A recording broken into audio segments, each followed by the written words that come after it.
Deep in the ocean, an orca pod is on the hunt. But these aren't your average orcas. These guys are organized. Marketing team, did you get those social media posts scheduled for the SEAL migration? Aye, Captain. We even have an automated notification for all pod managers when they go live. They use Monday.com to keep their teamwork sharp, their communication clear, and their goals in sight. Monday.com. For whatever you run, even orcas. Go to Monday.com to dive deeper.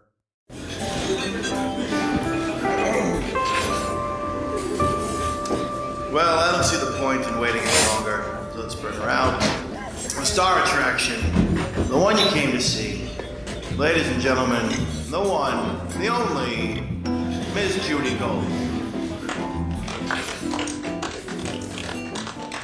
So, you're doing the stand-up behind your parents' back. Your brothers know. You land evening at the Apollo. That was 97, right? Yeah. And that's what I meant. I'm sorry for... No, it's fine. It's fine. And your brother calls you after you do Evening at the Apollo and says, Mom saw you on Evening at... And you're like, what the fuck? She goes to bed at 10 o'clock. No, how the fuck did this happen, right? Yeah. Well, his quote was, Mom saw you on TV.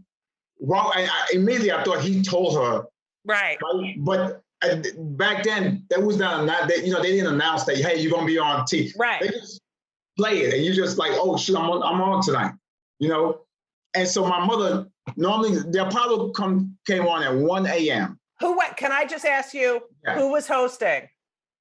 I can't remember who was hosting. Do you remember Rick Aviles or no? Yeah, I remember Rick Aviles. Such a nice guy. He died of AIDS. He was great. Yeah.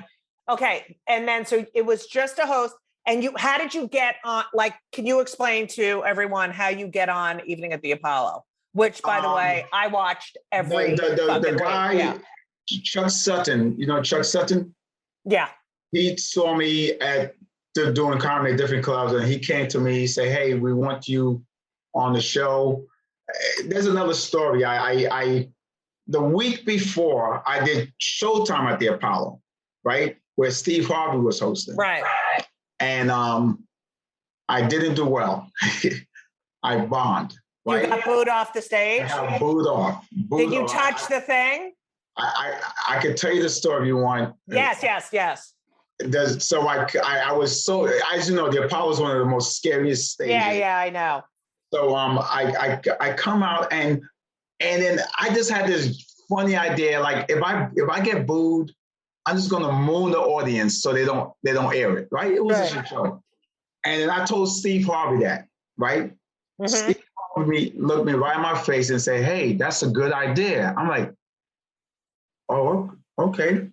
Maybe I'll do it." Right. I come out, one of my very first jokes was, "No more ugly girls for me, because I'm ugly too. Two wrongs don't make a right." Right? That was my first joke. So I come out, I said, "What's up, Apollo? What's going on?" And someone like, "Shut up." I'm like, all right, I'm just gonna get right to my jokes. Right? I go, "No more ugly girls for me."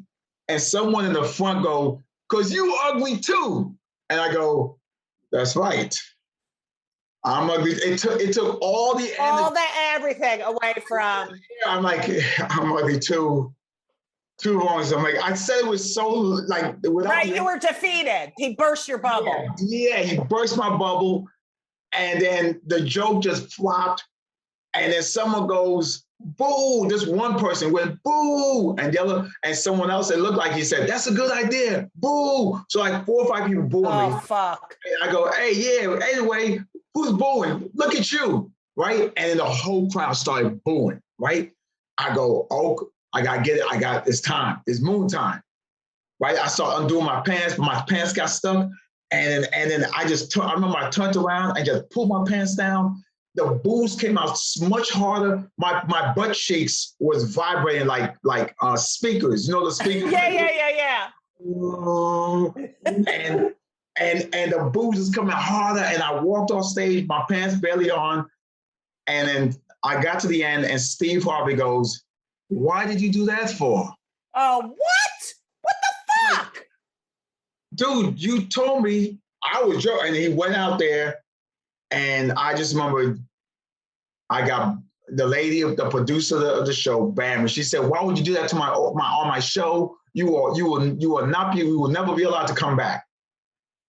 And I was like, I hope they don't air it. I didn't care about that. I'm like, does this mean not going to air it? Yeah. Yeah. How pissed at you were you at Steve Harvey? I was pretty pissed at him for a long time. Like, you know, he. Okay. All right, because that would piss me the fuck off. Yeah, and it's like gaslighting. It's so gaslighting. Yeah.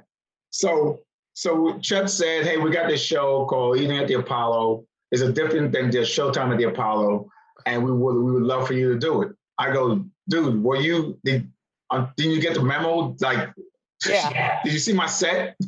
He said, "Oh no, don't worry about that. It's a different show." I'm like, but in my mind, I'm thinking the same crowd's gonna be there. They're gonna remember me. And he goes, "No, it's not that type of show. I promise you, you're gonna have a good time. Please consider it. We love you. We're a fan of your comedy." All right. This is a week later. And so I come out. You must have been so fucking scared and like had PTSD, right? Oh man, yeah. So I come out and I start doing my jokes. I said, "No more ugly girls for me." And then I start doing my jokes. And the voice of God, he goes, Wil, Wes. And by the way, I'm killing, right? And the voice of God, I'm killing, but not like, I'll explain. He comes on and said, "Wil, we're so sorry. We forgot to hit record." What? Can you please? Oh my God. Are you fucking kidding me? Okay. I'm like, but they heard the jokes. Right. You know, you think I got another 20 minutes? Right. Mind you, it was like 2 or 3 jokes I only said, but it's like, it's my But it's still, it's yeah. Prepare for your set on TV. So what saved me was I told the crowd, "Hey, listen, man, they bugging out. Look, I'm gonna go out, but you guys gonna have to pretend you did not hear these jokes. Right. All right, I'm gonna go out, come back, act like you didn't hear nothing." And that made them laugh even more. Yeah, right. I came out, and even the same way I go, "What's up, Apollo?" I said the same way when I came out. They laughed at that because they knew what was happening. Right. And then I did the first joke, killed. And then it was on from there, and it was a great set. Right. And then your brother, how soon after does your brother call you? So the show aired, I think, a week later. Okay. And then my brother called me like that. And did you call your brothers and say, "I just fucking killed on the show"? No. So you're holding all this in. Yeah. Yeah. Now, you gotta say, I just got booed a week ago. Right. I don't want anybody to know. Right. You know. And so I thought, and I wasn't sure the same was gonna happen on this show. Right. And so Sunday morning come, my brother goes, "Yo, Mom saw you on TV." I'm like, "Well, what would you tell her?" I ain't tell her. I said, "What she said? You see when you get here." So I go to the house. Are you freaking out? Are you upset? I'm freaking out. Yeah. I'm probably more nervous than I was on the Apollo. Okay. And it was at the time when we had the bees on the living room door. Right. You know what I'm talking about? Yeah. And she had like maybe 5 of her friends in the living room, sitting on the furniture with the plastic on it. I'm sure you also know about that. Every comic's talking about their lifestyle. But that was my house. And I walk in and they were all talking and laughing, and I opened the bees to go in, and then they all stopped talking. And they looked at me, and one lady go, "Is that the one that was on the TV?" And then my mother said, "Yes." They all started laughing, and I'm like, "Oh, this is how you get accepted in the Haitian house. You got to be on TV, because in their eyes, it's success. Like, right. So when you going to have your private jet? Right. You have a boat? I'm like, "No, there's no boat. There's no jet. There's nothing. I'm here, and I'm back here in East New York." Right. And your mother kind of said you were the favorite.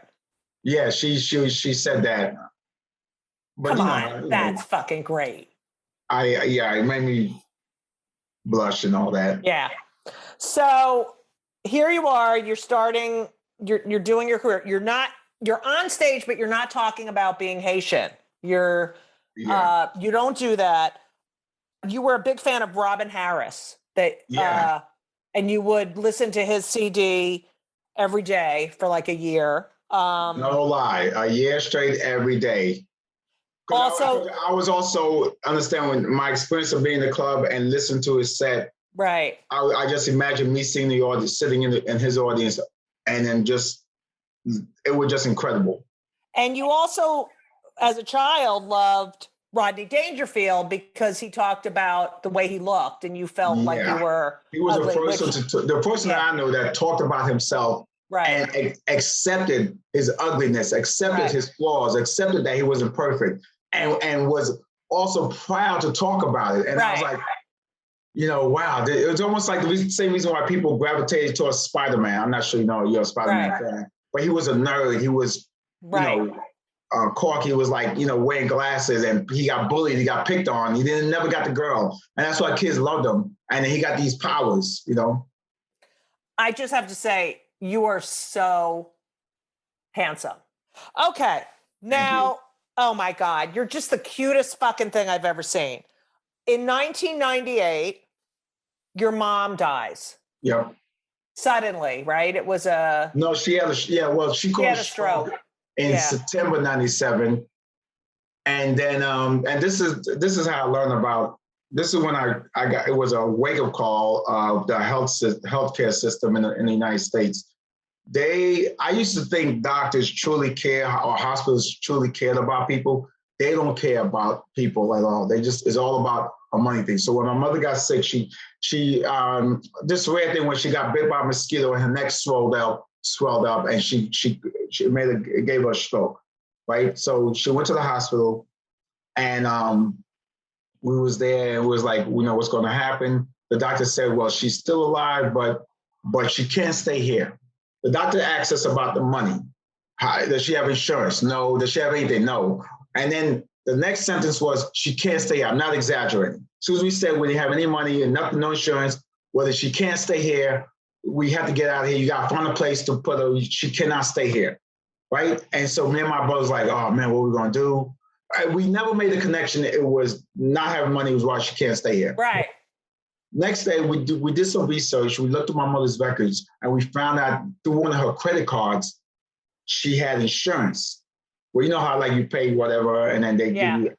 She had insurance, and I think it was like $1 million or something. Right. And so we came back to the hospital. The same doctor. We say, hey, can you advise us some hospitals to take our mother to, and we have some money, we have insurance papers that'll take care of her. Right. And the doctor goes, oh, you have insurance? He looked at it and he goes, oh, she can't leave. You can't. Are you fucking kidding me? Not exaggerating, not one bit. She can't leave. If she leaves here, you risk her, dying from the coma. And me and my brothers, we just wanted the best. We don't know. We just listening to what this guy's saying, the same doctor. So we go, okay, so people, and we were kind of relieved that she didn't have to leave. And, and he goes, she can't leave. She got to stay here. So from September up until April, the money runs out. Same and doctor. She's still in the hospital? Hospital, in a coma. The doctor so she's completely incapacitated. Yeah. Ugh, yeah. The doctor comes out, right, and he goes, she can't stay here. And then we go, well, oh yeah, you got to put her home. She's been here long enough. Come to find out is because the money was running out. Same doctor? Same doctor. So he took all her money. Yeah, money runs out. We found a home to put her in. And then me and my brother just made a decision, because they said that her brain was, she most of 90% brain dead. Right. So it's like, even if she comes out, she's not going to be functioning. Right. So me and my brothers, we all had a meeting. It was like, if this was me, I wouldn't just let me go. Like what I'm going to do in this state, And so we decided to just let her go. And I think 3 days later, she passed after we pulled the plug. Such a fucking horrible story. my father also, he was swimming, he had a heart attack, but then he was put on life support. And we had to get like 5 doctors to agree that he had no brain function, or that he would never, before we could unplug him. And one doctor, the brain doctor, was like, well, there's a little activity. And we were like, but he's never going to be, and that's why DNRs are so important. But our healthcare. I'm sorry, what's DNR? Oh, do not resuscitate. Like write it down. Like if I'm in this condition, do not resuscitate. But it's like, that is such a fucking sad story that happens now. It happens fucking now. It's not right. We're in like the richest country in the world. I'm so sorry you had to deal with that.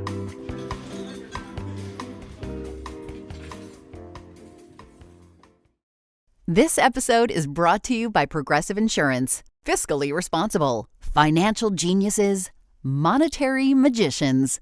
These are things people say about drivers who switch their car insurance to Progressive and save hundreds. Visit Progressive.com to see if you could save. Progressive Casualty Insurance Company and Affiliates. Potential savings will vary. Not available in all states or situations. Here you are. At that same time, because I know you became depressed and stopped taking care of yourself. And there was a girl involved, or you had like a perfect storm of shit happen to you? Oh yeah, I think at times this girl, she was cheating on me and. Fuck her! I'm gonna fucking beat the shit out of her. Where is she now? She's doing well. She's fine.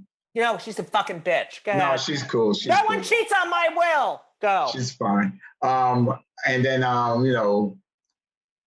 my career was not where it wanted to be, and I was just sad. And I remember I just let myself go. I let my hair grow, and I became overweight. I used to be average 150, 155, and I got all the way up to 220 pounds. Wow. And I was a mess. So when do you move out? I know Patrice O'Neill was your roommate. Was he your first roommate when you left? No. I went through a series of maybe 7 other roommates before Patrice. Wow. And all 7, just about all 7, messed me over. No fucking way. Either didn't pay the rent, would leave unsuddenly without any announcement. Was very dirty, wouldn't clean up after themselves. Like and so it made me not like roommates after the 4th roommate. I can't become friends because it's hard to be friends and until. Oh no, you can after someone fucking treats you like that. No, I'm talking about like future roommates. Okay, yeah. You're like, I'm not going to be friends with you. It's like being a teacher and being a friend to your student, or being a parent and being a friend to your kid. Boundaries. You need boundaries. How you do that balance of I want to be their friend, but at the same time I'm too friendly. I can't be forceful. Right. That's what Elisa says to me all the time. My girlfriend. She's like, Judy, stop being friends with everyone. I'm like, fuck you. I'm a comic. Go ahead. And so along comes Patrice O'Neill, and I'm thinking, oh man, so I just. Where was he in his career at this point? He was doing good. He was living with Keith, but where he lived, Keith Robinson, but where he lived, he had to take like a bus, a train, and another train to get to the city. So he would take him like 2-3 hours to get to the city. Whereas I lived right by the city. 1-2 stops and you was in Manhattan. Okay. Right?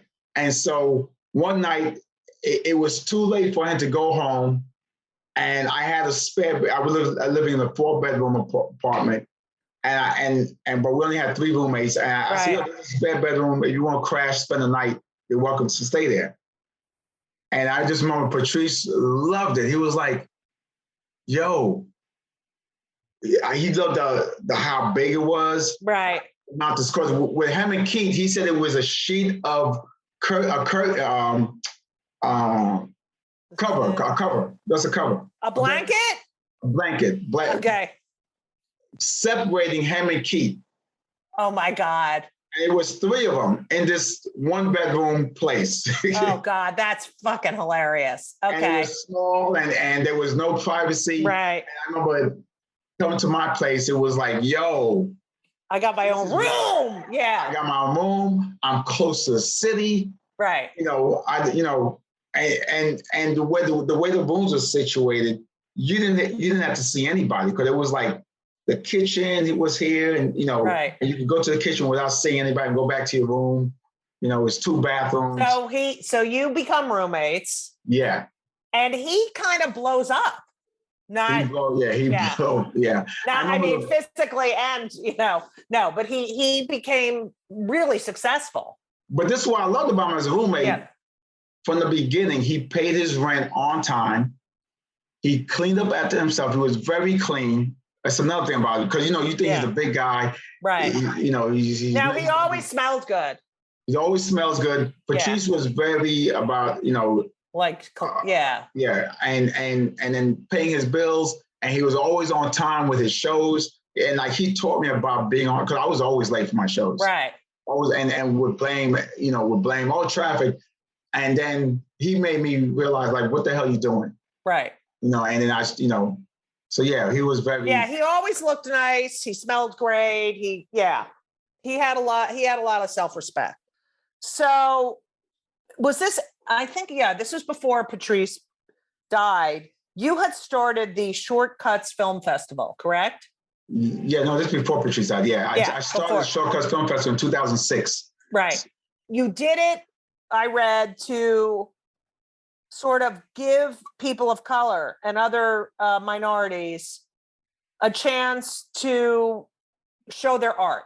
Yeah, right? So the purpose was really, is like, stop waiting for Hollywood to come knock on the door, number one. Number two, they're not going to come knocking. And number three is like, why put your story in their hands? Because they tend to take the story, we're going to move this one, we're going to do like this. Yeah, they fuck the story up, right. Like, tell your own story, get your own camera crew, and shoot it yourself, There was this lady named Damona Resnick. She used to work at NBC. And I auditioned for something for her. Wait, Damona Resnick? So she's Jewish? Okay, go ahead. That's the Jew bell. Okay.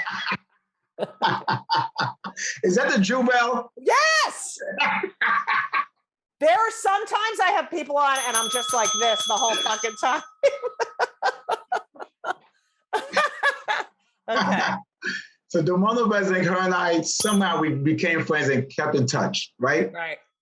And by the way, she's half Jewish, half Black. So okay, that is the best combination. I'll do a half of one. Okay, go ahead. So one day she called me up and she said, "What are you doing?" I said, "I'm working on my film festival." She said, "You have a film festival?" Now, let me tell you a little bit before. For many years, since '99, I tried to put this film festival together. And then many years, people was like, I was asking people, how can I do it? And it was like, it's not going to work because you need money, you need sponsors. And sponsors are not going to give you the money because they need to see the film. Right. And filmmakers are not going to give you their film until they see the sponsors. Right. And so I was like, so how do you do it? How did these filmmakers do it? And so for many years, and then one day someone told me, one of the best things I ever heard, he goes, "Why are you taking advice from people that never had a film festival?" I'm like, oh shit, just put it together and it'll figure itself out. So I started putting, doing the logo, writing what it's about. And so Damona says, "So you got a film festival?" I said, "Yeah." She said, "Tell me about it." I said, "Well, it's still to get people of color in the industry, whether it's behind or in front of the camera. And it's for them to tell their stories in a short film, and we showcase it. We had the industry come out, because a lot of times the industry will watch these films in their cubicle and they'll make a judgment. But the goal was to have them watch in front of real people to see what they like and not you judging it." And Damona was like, "I think NBC might want to work with you." I'm like, what? Okay. And then that's how it started. And April 2006, we launched Shortcuts Film Festival. It was called Comedy Shortcuts. Right. It was all about comedy, right? And I remember I forgot Mark Hirschfeld. Yeah, Mark Hirschfeld. Yes. Hirschfeld, yeah. He told me, he said, Wil, are there enough films from people of color to have a festival? I said, are you crazy? You're just not looking for them. They're out there. So we launched in April, right? And all the films was coming to my house. You had to mail them to my house. No films April, no films in May, no films in June. The deadline was July. And I started getting nervous.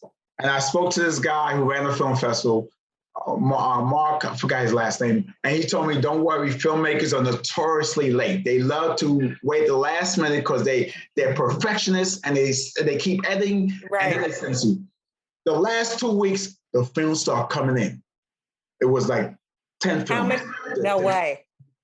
In 2 weeks, we got 600 films. No way! I got so much mail. The mail person kept leaving a note. Too much mail, you had to come pick it up yourself. So every day I would come home with bags and bags of film. And, it was VHS at the time and some DVDs. And I would go through all of them and watch them. And it would, I remember I was like, whoa, I was so relieved. And we had a film festival. I mean, I think D.L. Hughley hosted the first year. I love him. Yeah. He is fucking smart. That guy is fucking smart. That is awesome. And does it still, or has it morphed? It's morphed into not into dying. You, by the way, have written 9 films? Yes, 9 films with my partner, Brian Kennedy. Yep. How did you meet Brian Kennedy? He used to work at Caroline's.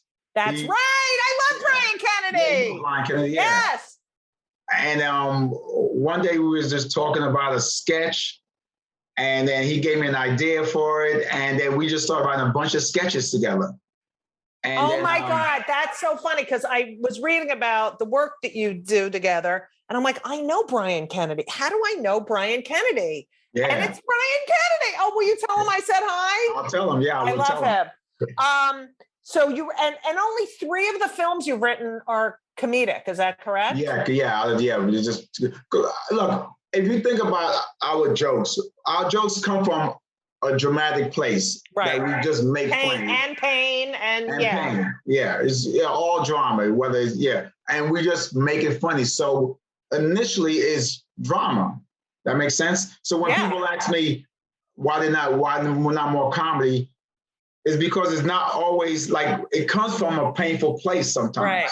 And then your storytelling. It's about storytelling. Yeah. And you've done a lot of TV writing, correct? Yes. I think you've written for Chappelle. You've written. All right, this is the deal with the Chappelle show. So Chappelle saw me at Caroline, I the Comedy Cellar. Right. And he says, yo, I heard you write sketches. I said, I write. He said, you should submit some things for the Chappelle show. This is a January, right? Right. And I go, yeah, hell yeah. So I got on the phone with Brian, I think, and Chappelle told me at the time they're paying $5,000 for, they like the sketch as a whole, and we just like the idea, we'll give you $2,500.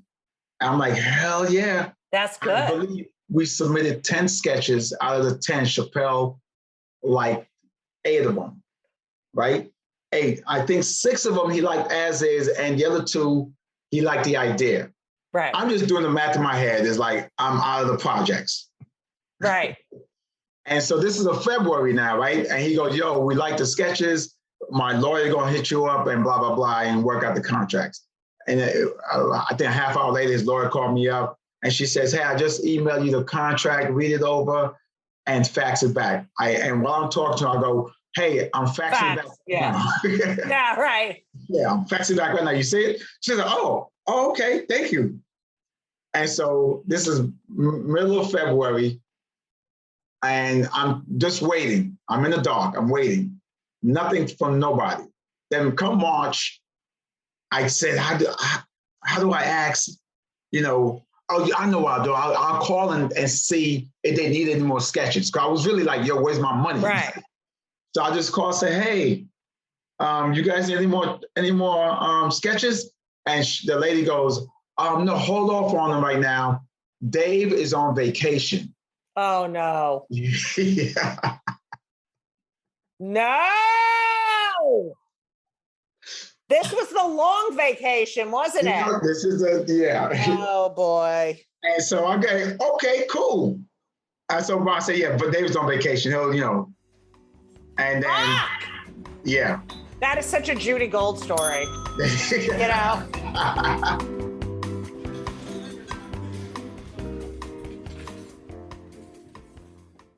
This week's episode of It's Judy Show with Judy Gold is sponsored by BetterHelp. And if you know me, which I think you do because you're listening to my podcast right now, you know that I am a big advocate for therapy. I think it benefits everyone. I think there's so many people who need it, who don't partake. It is so important for your emotional health and well-being. Therapy is fantastic. It is in every stretch of the imagination. And if you're thinking of starting therapy, please do it. But please give BetterHelp a try. It is entirely online. It's designed to be convenient. It's flexible. It suits your schedule. You fill out a brief questionnaire to get matched with a licensed therapist, and you can switch therapists anytime for no additional charge. I have switched therapists in my life. I've had many, many therapists, and sometimes it's not a great fit for you, but don't give up. Therapy is beneficial. You can learn about yourself, you can process, and just be emotionally healthy. I'm telling you, do it. BetterHelp is great because, when I used to schlep to my therapist's office, it was so annoying. You have to do it, and you sit there and you wait, and then I'm telling you, doing it online is fantastic. And BetterHelp is amazing. I know a lot of people who've used it. So if you're thinking about therapy, go to BetterHelp.com. Let the gratitude flow. This is Gratitude Month, people. So you need to let the gratitude flow with BetterHelp. Visit BetterHelp.com/JudyGold, JudyGold, today, and you will get 10% off your first month. That's BetterHelp, HELP.com/JudyGold. You're welcome. You've done a lot of amazing stuff. You wrote a film called I Am Maurice. Which was your father's name. And it is about a Haitian immigrant who comes to America for a better life, becomes homeless, and starts boxing. Well, no. I watched the trailer. He comes to America to pursue his boxing career. Oh, yes. So I know I watched the trailer, which is so beautifully done. Thank you. And so engaging, but you can't tell. You see that he's homeless and that he takes all his winnings, all these pennies and nickels and dimes and quarters and dollars and brings it for training lessons. Brings it to a trainer. He just empties it out. And you have a lot of people on board with this, correct? Like a lot of support. Oh yeah. We did a Kickstarter campaign. Right. And so many people, who helped us raise $104,000. It's fucking amazing. The goal was $101,000. And the reason why is $101,000 because the Statue of Liberty? No, I've never heard of it. Yes. Statue of Liberty was given to America by the French, but they never. Well, I thought it was for $1. No, go ahead. Oh, yeah. But whatever, they gave it to America, but they gave it without a stand to stand on. So right. I think the governor or the mayor of New York, I think the governor of New York decided to do the first ever crowdfunding to raise money for the stand. And so the Statue of Liberty is a place where immigrants come to become, to come to the United States. Right, Ellis Island, which is Ellis Island. actually technically in New Jersey, FY, and where I'm from. Go ahead. And so New York City was able to raise $101,000 for the statue. Oh, okay, got you. Our goal was 101,000, immigrants coming to this country and want to be part of the American dream. The goal is to raise 700,000. So now we have 600,000 more to go. You were going to do a GoFundMe, right? Yeah, we were. GoFundMe is weird the way. I call GoFundMe, go fuck yourself. Okay. Because some of the shit on GoFundMe, it's like, really? You know what? I have fucking problems too. And I'm not asking other people to fucking pay for them. You know what I mean? Yeah. Oh man, a lot of scams on GoFundMe. Yeah. So we decided to, like, on my website, you go to wilsylvince.com, you see the movies, and you could donate to one of the. But like, what I don't understand is you have all these people who have signed on, and yet, is it because you want to do it yourself? Because you still have that, the thing that started your film festival, which is why give it to someone else to fuck up? It's a passionate project.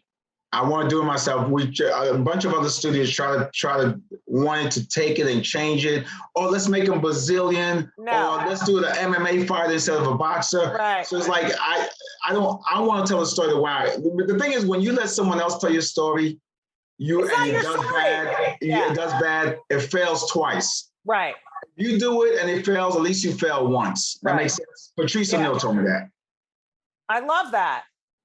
Yeah, so it's like I'd rather just do it myself, and if it does bad, at least I know. But if it does well, because the thing about Hollywood, when it does bad, you messed up. Right. When it does good, look what I did. Look what I did.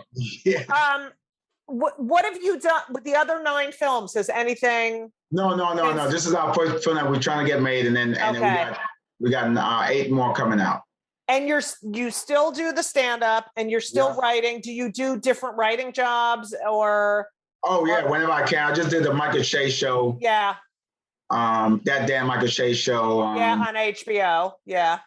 And I was on the Flatbush Misdemeanors. Right. On Showtime. I love that. Yeah.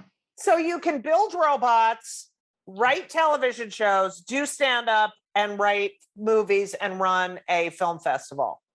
And you're a fucking amazing boxer, and you have the best body in the world. So I'm going to go with your parents did a great job.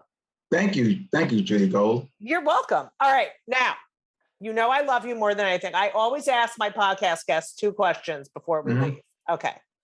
Number 1, we're very pro mental health. I suffer from depression, anxiety, ADD, DDD. What do you do for your mental health? I get into my thoughts, and I try to organize my thoughts. Like you clean up your room and your space. Sometimes they get all mangled, and I also try not to. This didn't lead to that. Like, they independent. That makes sense. Yes. Sometimes when one bad thing happened, then every bad, it's like this is my life. Every bad thing. No, they're independent from each other. I love that, because I am always like, oh my God, everything bad is happening. It's just never gonna end. Yeah, and you're so right. They're individual instances. Yeah. And so I try to know this happened, and I analyze. Okay, this is why this happened. And this is why this happened, but there's no connection. So you compartmentalize everything like you would in a robot, where this is this function and this is for this, and they're all independent of one another, but they are sort of part of a whole. Right. And also, I use my friends as therapists without them knowing. Right. So I'll call people up and I'll just talk. I'll say a problem. I won't say it's a problem that I have. I just say, and then they'll talk about it, and then I get a different perspective. When they know it's me, then I feel like they'll tell me a different reason versus it was just an idea. Hey, Oh, that's so good. So you get a completely objective opinion. Yeah. That's really, you're very analytical. Like, don't you think your math, science, and physics completely feeds into your writing and comedy? Oh yeah. I think the entire life in general is all about numbers. We're exerting X amount of force, weight, Like it's like timing. When you start, it's different for each audience. How they laugh, how long they laugh, when you start the next joke. Numbers. Yeah. Like when the basketball player throws a basketball, he may not be good at math, but I guarantee he's good because he got to exert X amount of force, the wind speed of the basketball, and all this stuff. Yeah, my son plays basketball, baby. Well, that's interesting. I really love that.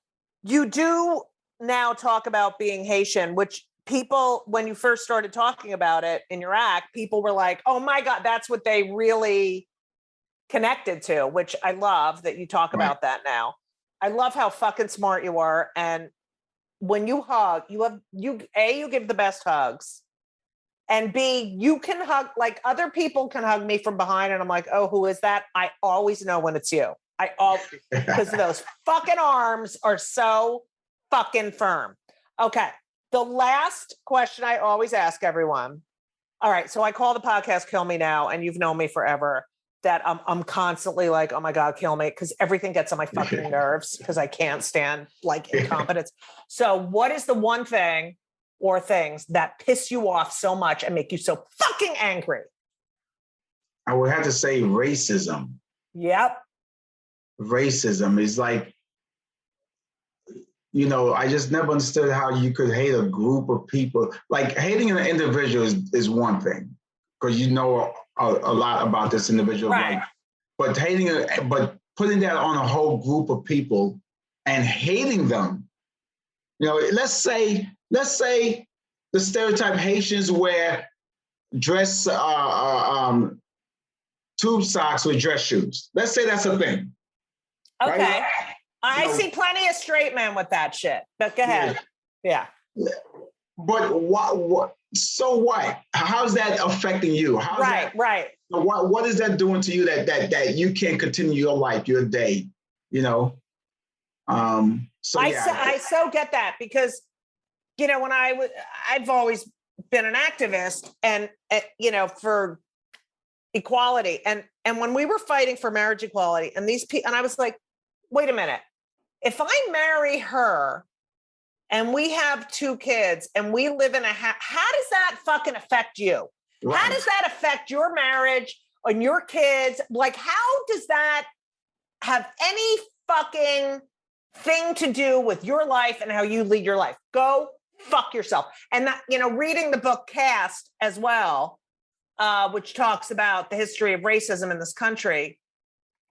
Before America, there was really no black people and white people. It was just people. We did this shit. Also, when speaking of which, when I was young, right, I never understood why people hated gay people, right? Especially men. Like, I'm like, dude, there's more vagina for us. That was a thing I used to always say. Right. Like, so what? Like, how's that?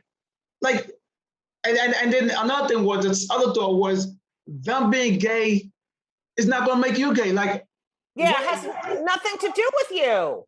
Why are you so hateful on these people when you should thank them? Thank you. Now, I never got the girls. Right. But you know what? You can't thank the lesbians because, we take. I am the best cock blocker there is. Yeah, it's really sad, this country. But you know what? The world is very sad, but you make me so happy. I can't even tell you. Oh, I love you, Judy, so much. I love you so much. Everyone, go to Wil's. It's WilSylvince.com. Okay. WIL. Well, you'll see it in the thing. And follow him on Twitter and Instagram, which I fucking hate that I have to do that shit. But you're always at the cellar. Yeah. He is one of the lights in my life. So he should be one of the lights in your lives. You're too kind, Judy Gold. You're the best. I love you. Thank you so much for doing this. Thank you for having me on. This was great. This was great. It's like a breath of fresh air just to yabba dabba do with you. That's right, baby. Thank you so much for listening to part 2 of Kill Me Now with my friend and lover, Wil Sylvince. I love him. Don't you love him? Anyway, Kill Me Now is produced by Laura Vogel, edited by Colin Schmaling. Podcast is I mean, it really exists with the help of Brittany Jo Sowards, because I couldn't do it without her. I really couldn't. So thank you, Brittany. This weekend, Saturday, I am going to be in Florida, in Boca Raton, Florida, at the Meisner or Misner Center. I don't even know how to pronounce it. It's either Meisner or Misner. It's called the Raz Room at Misner Park.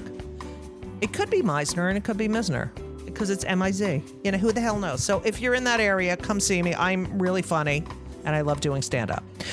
Also, Hanukkah's coming up. So what are you going to buy? You're going to buy, yes, I can say that when they come for the comedians, we're all in trouble, for all of your relatives and friends who you need to buy gifts for, because my book is really fucking good. So do it. It's a great gift. And the audiobook is great too. But get the book. You know, I'll sign it. I'll sign it for you.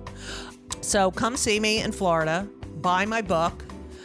Get vaxxed if you're not vaxxed. There's something wrong with you. Get your booster vax. Wear a mask. Be careful. Go to judygold.com and check me out, bitches. Follow me on Twitter and Instagram.